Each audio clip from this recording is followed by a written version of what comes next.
We are live. Thank you for tuning in. I'm Naijha Wright Brown, host of Naijha Speaks, where I help you find your vegan soul through food, people, events, and culture.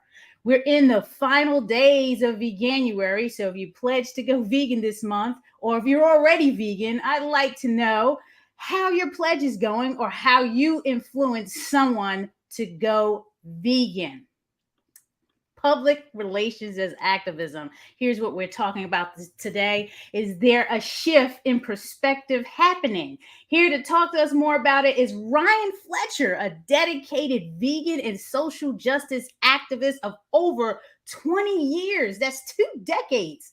Founder and director of Movement Media and director of public relations for Dr. Bronner's, the soap and now chocolate maker. Welcome, Ryan. How are you doing today? I'm doing great. I'm really excited to be here. I thank you so much for having me. I'm a huge fan of your work, both Land of Kush and Black Veg Society and this show. And I've always enjoyed our conversations. So I'm happy to be having this one. Oh, thank you for taking the time out to be here because I know you're really busy. Public relations, please tell us, how did you get into it? What is the story? All right. Well, my story is a bit of an unconventional one. I never really thought, when I was younger, I never really thought about what my career path would be. I got into activism really young, and for the longest time, I knew that that's what I wanted to do, to be involved in change work, whether it was community service work in DC, working with unhoused populations, or stuff around veganism and animal rights. And then I ended up kind of falling into this career path, which was an outgrowth of various activist work I'd been doing since I was a teenager. And at the time, doing freelance communications work felt unconventional. And, now with the rise of startup economies and the gig economy and freelance stuff, it's, sometimes I feel like everybody I meet has their own little, consulting firm or whatever. Right. I first got into this. So I didn't think it was something I could actually do. And then a bunch of different opportunities presented themselves. So like I said, it kind of started when I was a teenager. I love music. DC has a really rich, robust, independent and punk rock music scene, and especially did when I was growing up. I got involved in that stuff, and that music was really politically engaged and socially conscious. So you couldn't go to a show to see a band without there being a table full of literature and information about things like veganism, animal rights, anti-war causes, human rights, how to combat local community issues, how to combat racism, sexism, et cetera. So I was just kind of exposed to a lot of this social consciousness. And that really led me to activism. And it got me started organizing first benefit concerts for organizations that need funds and resources, which is still a big part of my work today. And actually, one of the ways we met is through my philanthropy in the animal rights movement. And then I got into organizing protests. And with both of those things, there was an element of always needing to compel people to attend, educate people while they're there, be able to speak to the media about why you're doing these events and try to kind of elevate the platform for attention. And so I got drawn into that, and I got drawn into the communication side of things, and particularly how to talk about issues in a way that kind of breaks through status quo thinking, compels people to care, to change their mind or behavior, and ultimately to take action. And then in my early 20s, I got really involved in the global justice movement, which was this huge groundswell of activity around confronting corporate greed and international trade agreements and the ways they enforce global poverty and violate human rights, hurt the environment and animals. So all these issues like ending mass incarceration, reforming drug policy, combating police brutality, again, racism, sexism, homophobia, were all sort of bound up in this movement. And then 9/11 happened. And then a new anti-war movement emerged around the opposition to the wars in Iraq and Afghanistan. And so in DC, it was a big hub for movements coming together and regular protests. And just as a volunteer, as a local grassroots activist, I was involved in a lot of this organizing of these events. And again, drawn to the communication side. And the more communications work I did on this, the more I met other folks in other organizations that were kind of in need of communication support. And the professional side of it began when me and a group of friends realized that it was only particularly big nonprofits and NGOs that actually had access to like real dedicated communication strategy work. And so we had the idea of having a PR firm that could be hired by a group with a fraction of the budget of a group that normally has a PR firm. And so we started this media collective that was really, really focused on giving ourselves a way to earn some income without, having to do jobs outside of what we were really passionate about. So at the time, we'd do our activism and then we'd have like a dog walking job or, work at a coffee shop or whatever. But having to kind of split your attention like that makes you kind of less effective. So we had to figure out like, okay, well, how can we make some money and still be committed to the causes we did? So this thing was called Mintwood Media Collective. And we started that in around 2000. And I did that for about 13 years. And that was my first business. And it was really it was my first business, but it was also the place where I met a lot of the folks on relationships I have to this day. So you have, you founded Movement Media. So did that grow into Movement Media? Is that the Movement Media? So I was a part of this thing called Mintwood Media, and it was an employee owned and run operation. So it was worker owned. And so, the idea was kind of equal pay, equal say. There was about 4 or 5 of us, and we would all bring our own clients, and then we'd pool the money, cover expenses, kind of split what was left. And it was really a way to kind of challenge typical economies and try to have a flatter power structure around the way decisions were made and things like that. Around 2013, the collective has sort of dwindled down to just 2 of us, and we've kind of found ourselves running more of just a traditional, 2-person business. And we had also felt like we had kind of taken it as far as we could go as that entity. And my business partner at the time wanted to move into policy work. He's done a lot of incredible stuff around ballot initiatives, helping to legalize cannabis in DC, work around the minimum wage. So he really went into that. I was really passionate about continuing the communication strategy work. And we had this portfolio of clients that needed us to continue to work with them. Particularly Dr. Bronner's, but also Fair World Project, a lot of folks in the natural products industry. And what I wanted to do was build something that had a little bit more of a robust infrastructure, where we were able to bring in enough resources to really offer really good compensation, really good benefits, and kind of really build a team that could, really truly do our best work for clients and stuff. And I had learned, I sort of got into business accidentally with this first one. I never really thought about doing it. And then when 13 years went by and it was time to create Movement Media, I actually felt like, okay, well, I have the skill set for PR work, but I also know how to run an effective business, be a good employer for people who need an outlet for their work. And so we were really set up to start this. And so our mantra as a business is we are activists at heart and publicists by trade. And primarily what we do is we exist to amplify unheard narratives and really put communication structure in place to sustain and grow movements and the participation in the movements by the organizations that we partner with. And I really love the aspect of being a business owner that allows me to provide an outlet for fellow activists to do the work they're driven to do and make a living at the same time.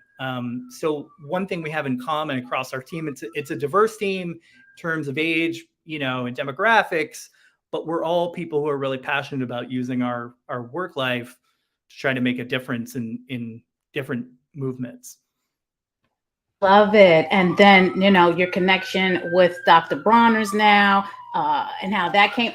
I've known Dr. Bronner's product since I was 6, and the whole All One, the the slogan and just what they're all about, and the products, high quality. Talk to us about your role at Dr. Bronner's and some of the impacts that you made being the director of public relations for them.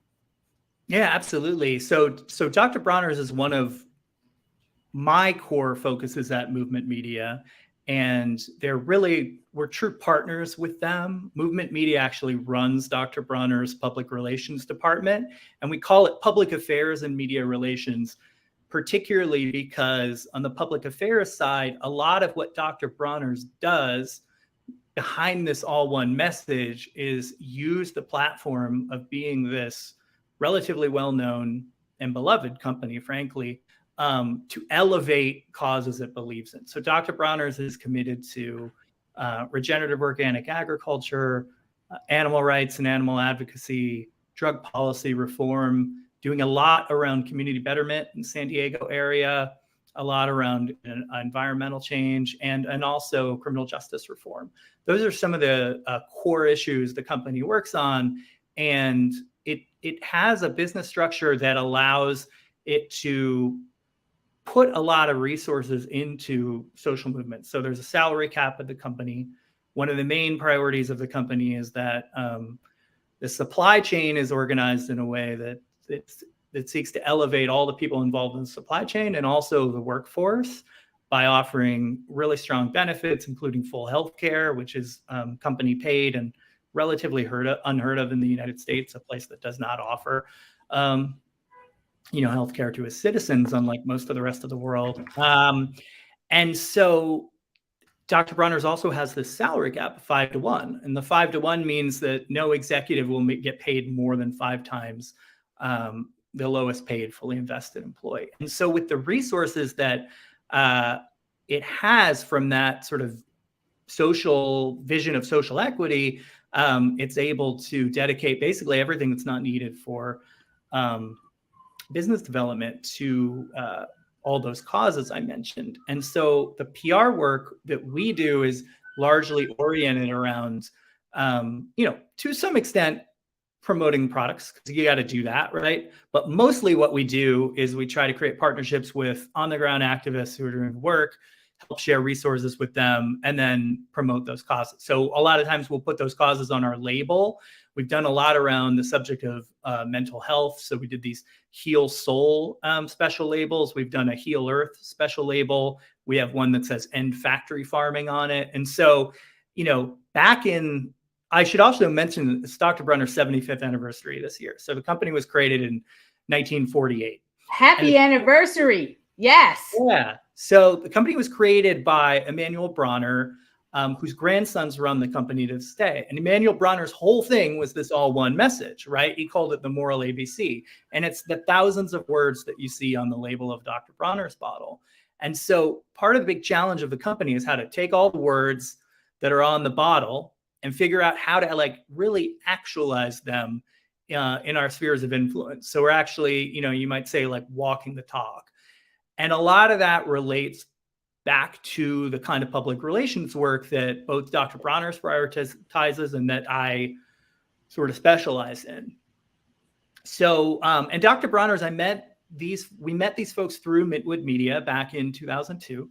So, back then they were about a $4 million company with 15 employees. And today they're about a $180 million company with 300 employees. Wow. So we've really grown with them and kind of helped be a part of that growth, but also, their growth has, led to my growth in a lot of ways and in terms my growth, of how I do my work, the way I think about my effectiveness and all these kinds of things. So it's a great relationship and a really beautiful company. And I think that one of the things now that we try to do with the company more established is put it out there as a model and hope other companies can kind of look at some of the ways that Dr. Bronner's operates and, and seek to kind of take it on, and model some of those examples themselves. Well, the products are great. And that End Factory Farming, I remember being sent some sample, lots of sample. I mean, that's the almond pure castle. So Yeah. all our employees were in love. Like that was like the best. We got to get more of that. We got to get sent more of that because it was just an incredible smell, and the purpose behind it, the end factory farming. You know, I got to connect with you all again and get some of that. How does using public relations to change narratives? I mean, we know you hear that being narrative differ from using it as activism.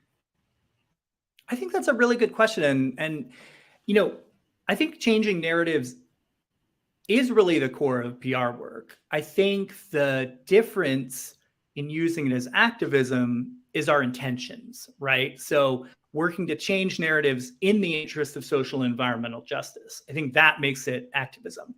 And also doing the work in a way that it's rooted in solidarity with grassroots movements and people who are really leading change on the ground and in their communities. You know, I think that honest PR work is really about creating authentic reality and then communicating about it in a way where the action comes first and the talk comes second. And I think historically, public relations work is sometimes about not changing narratives, but manipulating them. And so, you know, using public relations to cover up bad actions, or running a company in a way that is you know, less than ethical and is not actually what people are going to be delighted to kind of hear about and make people think strongly about the brand. So historically, PR has been about kind of like, well, how can we? It's sort of a code for psychological manipulation of the public. So it's changing narratives in bad faith, whereas I think an activist approach is recognizing that the status quo is unjust and changing narratives in good faith to try to help people understand stories that are, you know, otherwise marginalized, you know, and otherwise not really given the attention that they need, because there's a vested interest by people with the most power and resources to keep things the way they are, right? And squash the stories that are about kind of lifting up people who feel the brunt of injustice. So the challenges with that, what's the biggest challenge that you face as a director of public relations, particularly for activism, when talking about animal advocacy and veganism and any initiatives that, you know, are at the core? Yeah. Well, I think one of the biggest challenges is inequity on a lot of different levels. I mean, in terms of, you know, again, the resources that are put into dominant narratives versus the resources that entities like, you know, the kind of groups that we're involved with, even Dr. Bronner's, who's a mid-sized company, and compared to most grassroots groups, you know, an income of 180 million a year, you know, staff of 300, that's you know, a significant difference. But then you look at the people we're up against, the monopolies and the billions of dollars behind, you know, like animal industries and things like that. I mean, it's hard to not feel like the work we do is just like a drop in the bucket, right? And easily countered by all that. So I think that that's a big challenge. And also, I think there's a thing on the messaging side with vegan and animal advocacy movements where, you know, there's the challenges, there's the external challenges we're up against. But I think in the movement itself, we don't really talk enough about how activists ourselves can play into the misunderstanding. And so it's very easy, I think, to kind of set up our subcultures as activists in a way to where we can kind of play into some of the alienation that we experience in the culture. Yes. So one way I think this comes up is like focusing on a single issue perspective versus a holistic perspective. So if vegans are seen by the public as people who are, you know, kind of narrow-mindedly focused on this one issue in a way that doesn't take into account other social justice issues, then that's going to further stigmatize us. And I think we see that, unfortunately, a lot. I'm a huge fan of your work because you don't do that. You show up in a way to where, you recognize the intersections of all the different issues that are at play when we're talking about animal rights and veganism.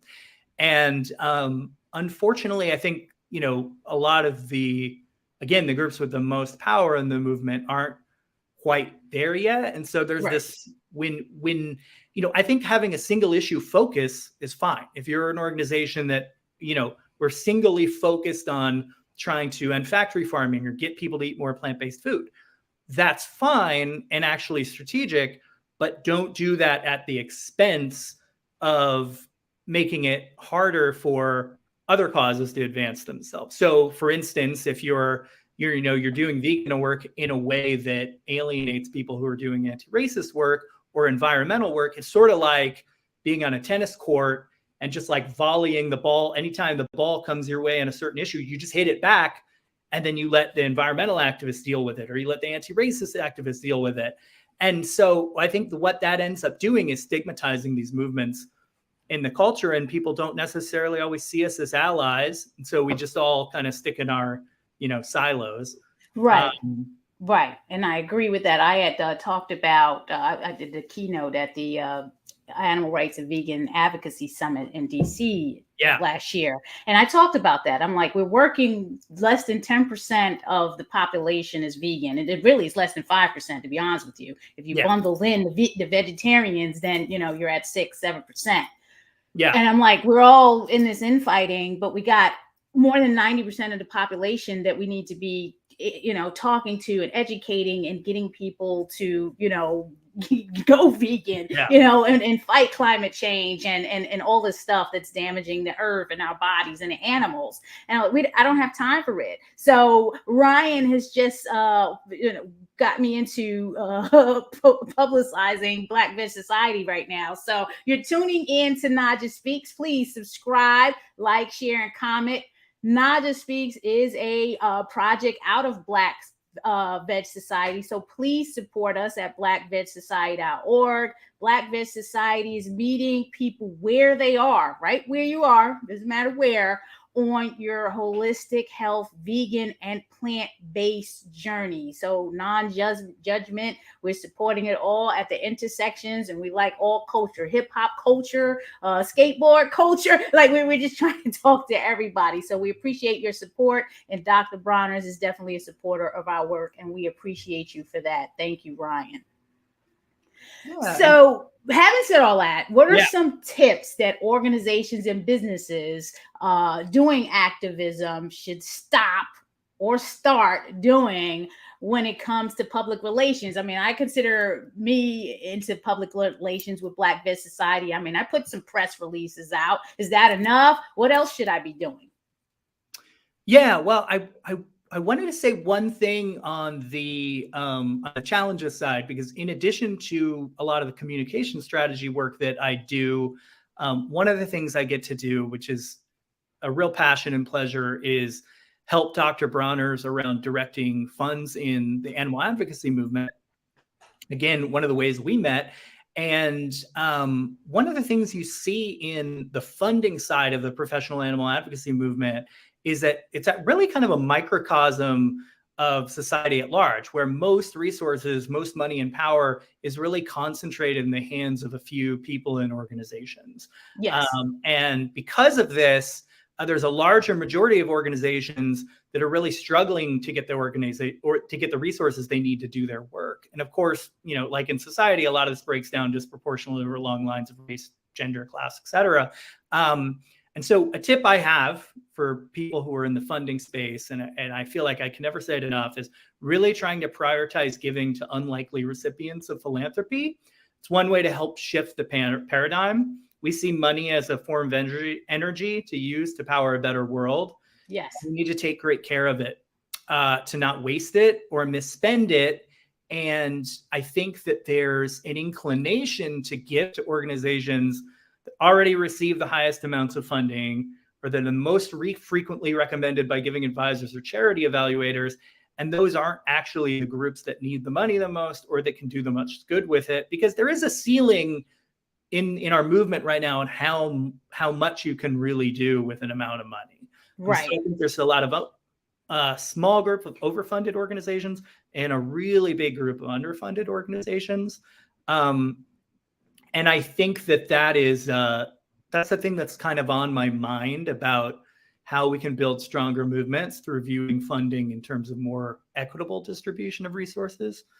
On the communications side, I think that I think one main tip that I have for folks is that it's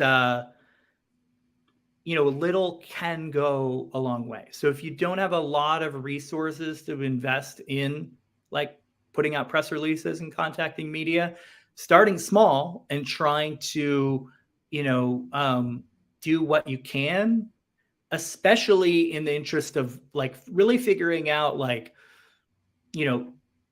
who low-hanging fruit might be of people who are working in the media space, people who are really kind of open to maybe, a pitch to be a guest on a podcast or writing a news story about a particular thing, trying to really kind of lean into that, because generating those kind of opportunities give you kind of a foothold to start to build off of later as your resources grow. And you can't really underestimate the power of just putting something out there. And it often leads to other things. I think one of the things that I've realized over the course of my career has been that, social change work is definitely a marathon. It's not a sprint. Sticking with it, you see really interesting things evolve and happen. And so I think a lot of times the dialogue about vegan and animal rights movements right now are that, we're not changing the world fast enough. But if you've actually looked at the last 20, 30 years of this work, you can really see decidedly like how much we've actually penetrated into the culture and real change has happened. So people, I think sometimes even activists get down on ourselves of like the low amounts of people that are vegan or vegetarian or that have stuck with it. But the reality is night and day, like we've come so far. I mean, we are not stigmatized as a movement in the way we were even 10 years ago, let alone 20, 30 years ago. And change is happening. And so I think that we do need to take a long-term view, and we do need to realize that, sticking with it, even when it seems like the returns are not as impressive as we'd like to be, things do change. I agree. I agree. And I can give you two examples. I mean, Land of Kush, and anyone doesn't know, Land of Kush, I co-own that with my husband. We're celebrating 12 years as of January. That's amazing. And I remember when we were the only Black vegan soul food restaurant in Baltimore, and we would get a lot of press, and we're still getting a lot of press, without work, just very little work. And people just see us as a restaurant, but we are a social enterprise. We're putting out events, co-founding Vegan Soul Fest, which is on its 8th year this year, and Maryland Vegan Restaurant Month that evolved from Baltimore Vegan Restaurant Week, which is happening in March, to Keep It Fresh, to Naijha Speaks, to, so there is this growth happening, although, we see the numbers as being small in terms of people that are vegan or coming in and out of it. So I can't agree with you more. Yeah. And you say vegan now, it's you hear it in the movies, on TV, you see it everywhere now. And that wasn't the case years ago. So there definitely is change. Ryan, what would you be doing if you weren't doing this activism work? Because it's just so naturally you. You know how they say authentically you? This is you. Well, what else would you be doing? I don't know that I would be doing. I don't know what else I'd be doing. I mean, honestly, these days, I've got a little bit of a workaholic in me, and I probably work a bit too much. I talk about work-life balance. I don't know that I have it. But I also feel like it's the activist work I do, whether it's paid or unpaid, it is really what I know. what I love. But I love animals. I love cities, nature, cooking, riding bikes, music, comedy. All these things are things that fuel me. But I think that working towards positive change against exploitation and oppression of people, animals, and the planet, that's my focus and my passion. And even if I was able to do something else, I think I would try to, bend it in that direction of trying to, I love culture that, intersects with trying to change. I mean, again, your restaurant is a perfect example of that. I love going into spaces like that and feeling like, like you said, it's a social enterprise. And it's when I was growing up, I first became vegan in 1997, and we had Soul Veg in DC on Georgia Avenue. And that was for many years, the Black owned, Black soul food restaurant, vegan soul food restaurant in DC. And I learned a lot about food and culture and met so many great people through that place. And then for years, I had to go to Baltimore for the Natural Products Expo East, which is a really great event, but it's bright fluorescent lights, kind of a stiff kind of corporate culture. And I would just love the moments where I got to escape to go to Land of Kush, to just chill out and be around an environment that felt more familiar. And I think spaces like yours, like the way you're able to kind of subtly create a place where, hey, people can just go there to get delicious food, but they're also getting kind of an education and a different way to be, different way to run a business, different way to think about, food and what is food and what's not food, and how good it can taste, especially when you leave oppression out of the equation. It's just so amazing. So. And getting the employees involved, because none of our employees are vegan. So that's really they're there, they're learning, they're bringing it to the community because people are asking, what is this land? You know what I'm saying? So it's all ways to do activism. There's a lot of questions and comments coming in. I mean, me and Ryan were just having a great conversation. I'm sorry. I see you there, Tom. It's great that you're tuning in. I appreciate it. You need more soap. It hasn't been on sale. That's a whole nother topic, Tom. We'll be here for another half an hour talking about why things may or may not be on sale. So I love the eucalyptus too. A rich person can simply donate money surrounding a cause in order to ease their conscience. Okay, awesome. Yeah. And oh well, John, thank you. Not aware of any progress surrounding the USA dumping plastic in the ocean. Okay, well, you got to do some more work around that. You have anything to say about that, Ryan? Well, as Dr. Bronner, we're absolutely concerned. The plastic packaging issue is actually probably the thing we hear most about from consumers right now on changes they'd like to see us make. And it's tricky because, you can't use a glass bottle in the shower.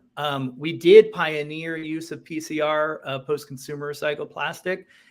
We do have some really interesting packaging innovations that I'm not allowed to talk about yet, but later this year, in coinciding with the 75th anniversary, around the idea of like celebrating the past, we're also looking to the future and how we need to evolve and how we need to change.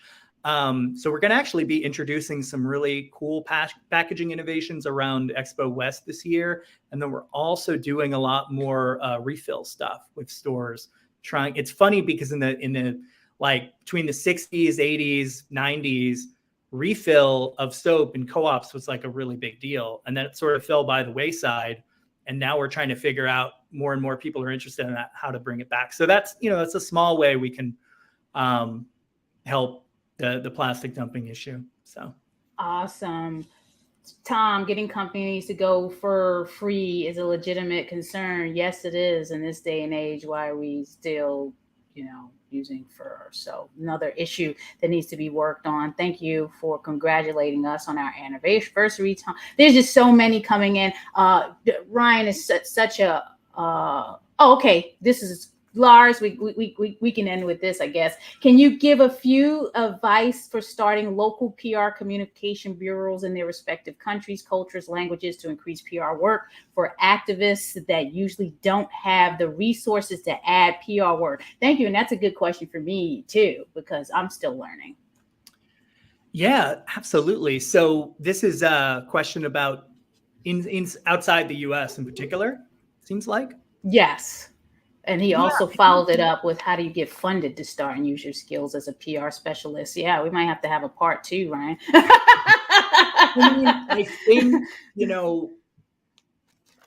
one of the ways that I've got involved in this work, and I think is really sweat equity in terms of funding and doing the work, being willing to kind of work for free, which is, it's a kind of a controversial topic in the freelance world, that people shouldn't be expected to work for free. And I think that's true. Big corporations shouldn't expect people to work for free. But when you're an activist, having that grind and that kind of hustle to work for a bigger cause than money can actually give you the foothold to eventually make money off it. And I also think connecting with local media activists, in most places these days, there's always somebody else kind of doing the work that you might be interested in doing yourself, or doing more of, or doing in a different angle. So I think just reaching out, networking, meeting other folks is a great way to get going. And if you have a true vision and plan for something, the more people you meet, the more you kind of put out the ideas.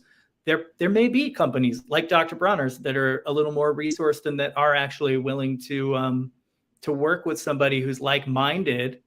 Because a lot of the PR firms, again, that are out there, I mean, we search for PR firms around the world all the time, and we have some great partners, but it takes a lot of digging to find people who think about doing PR as kind of, honest and authentic narratives versus the sort of, well, how can you do one thing and then tell the public the other, which again is like the most of PR. And so it's challenging. We definitely need more companies like that. So hope that helps, but good luck in those endeavors. Yeah. This will be the last one because it has to do with Dr. Bronner's. Thanks for tuning in, Bernadette. I usually buy your soaps by the gallon jug, getting hard to find. Any suggestions on where these might be available?